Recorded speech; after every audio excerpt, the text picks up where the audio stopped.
that for women to get married was the ultimate. That was going to be, marriage for them was going to be the be-all and end-all. But after they got married, it didn't turn out that way.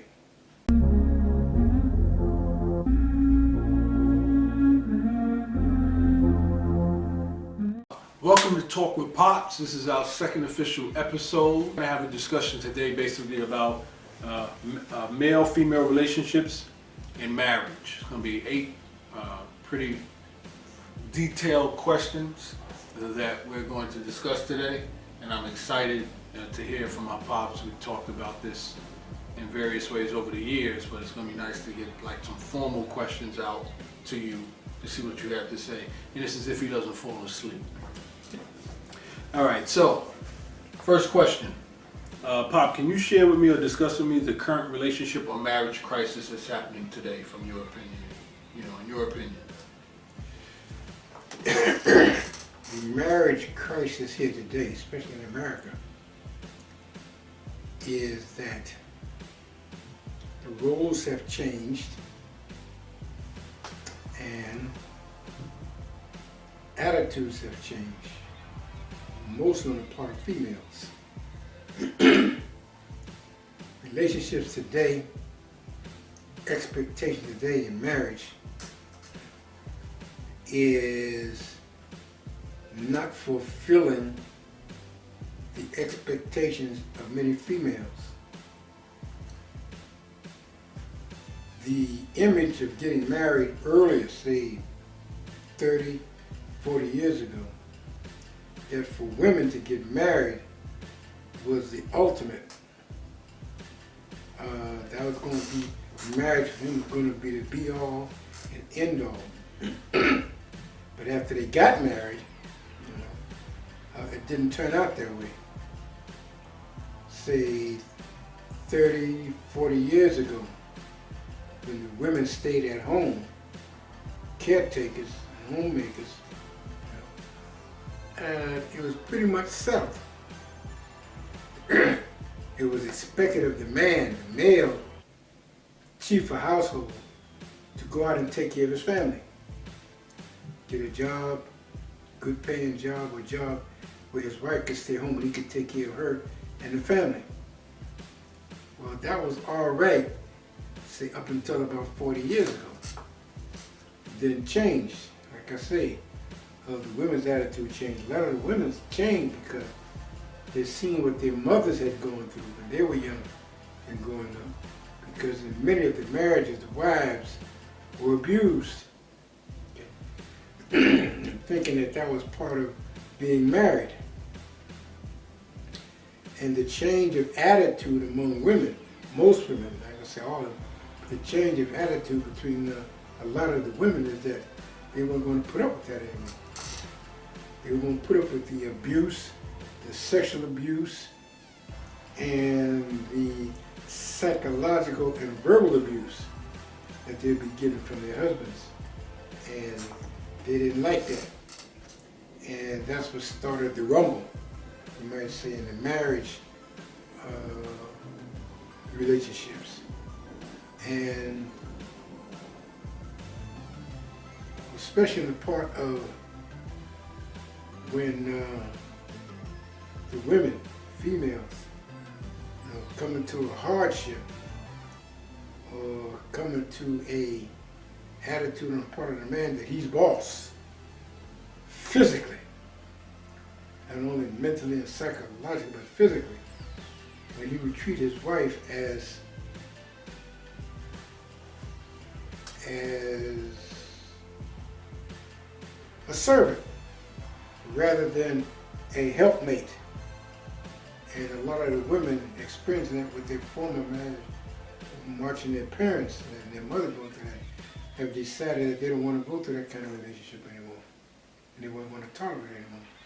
So even though it's not reported or haven't been reported about what actually was going on in the marriage privately, now it's coming out into the open. And women are outspoken, they're more verbal, they're more progressive, and they want more out of marriage than just being a service or a housemaid.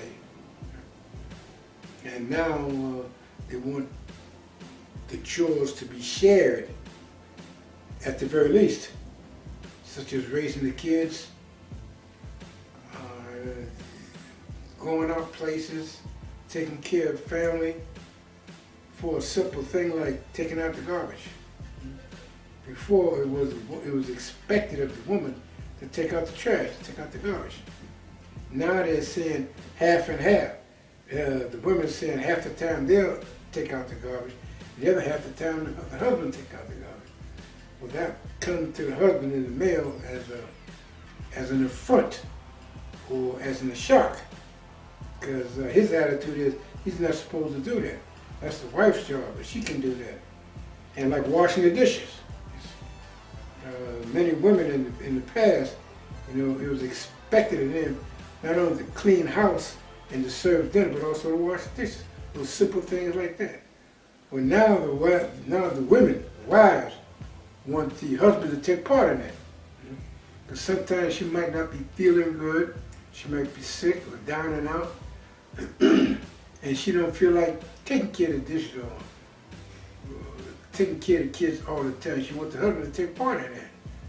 And this comes as an affront to the man because he has been trained that way. He's been taught to believe that now, since he's the boss, he's the king of the house, and only the women, or the wives, weren't treated as queens.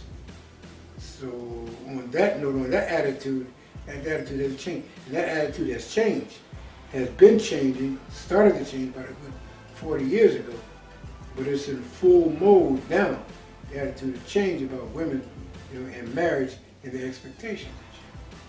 So that is the root of the crisis in the marriages in America now today.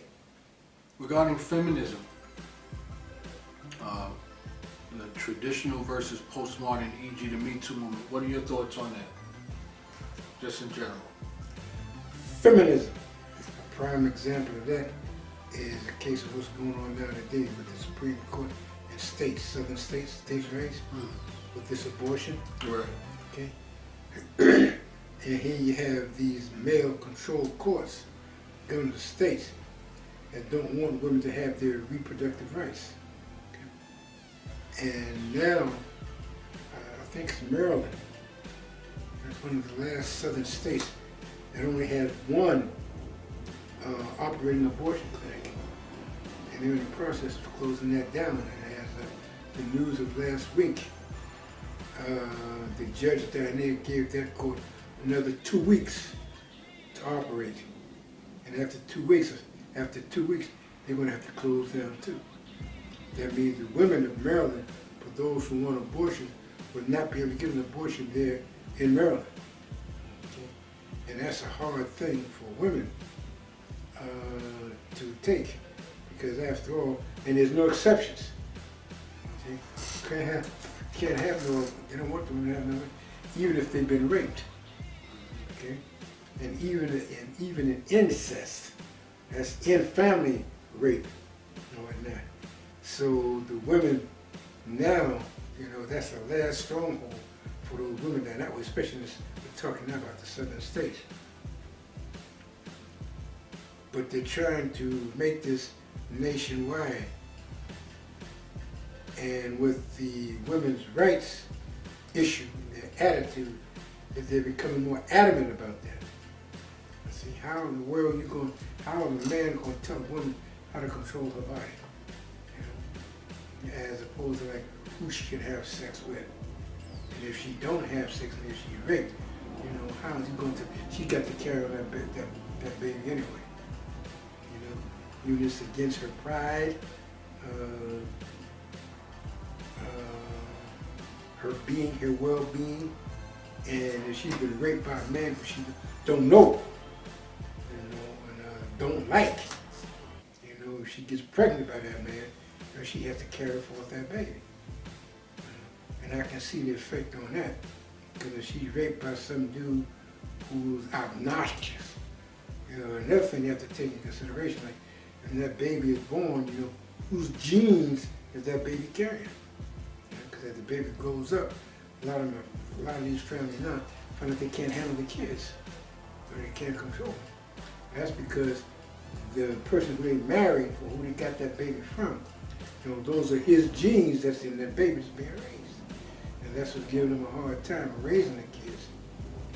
Now, these issues aren't talked about openly or enough, but it's widespread knowledge among women, most women, that they don't do it, they just can't stand that.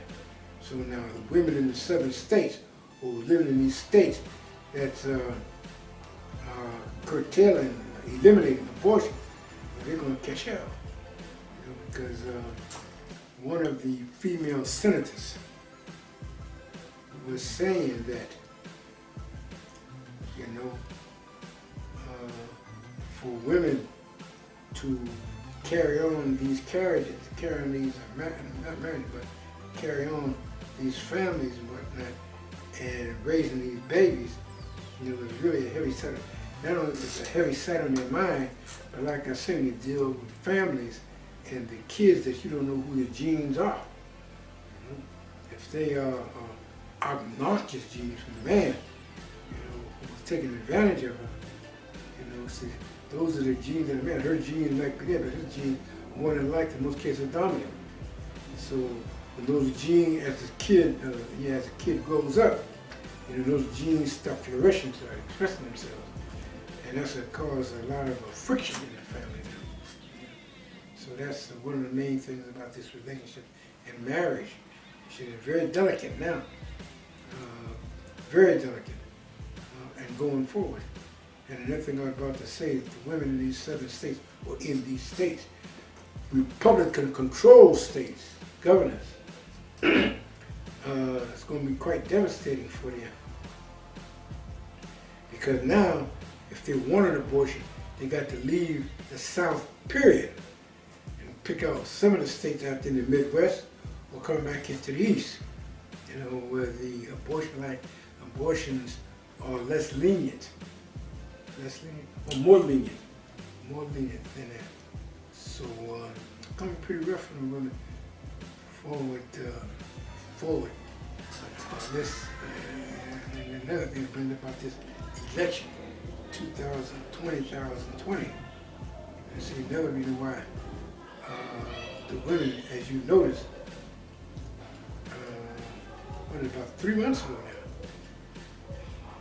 with this Donald Trump and this abortion thing, the demonstration nationwide, not just in a few states, we were nationwide, from New York to California, against this ruling about there are no abortions, and the women have to carry out the babies anyway. It's going to be pretty rough until this election. I think get this guy Trump get out of office. I say, Monica, no be today. Me and you done dey fight, don't they? I no go pursue man, I go change my ways. I go reduce the banana, I no go do it again. If you leave me,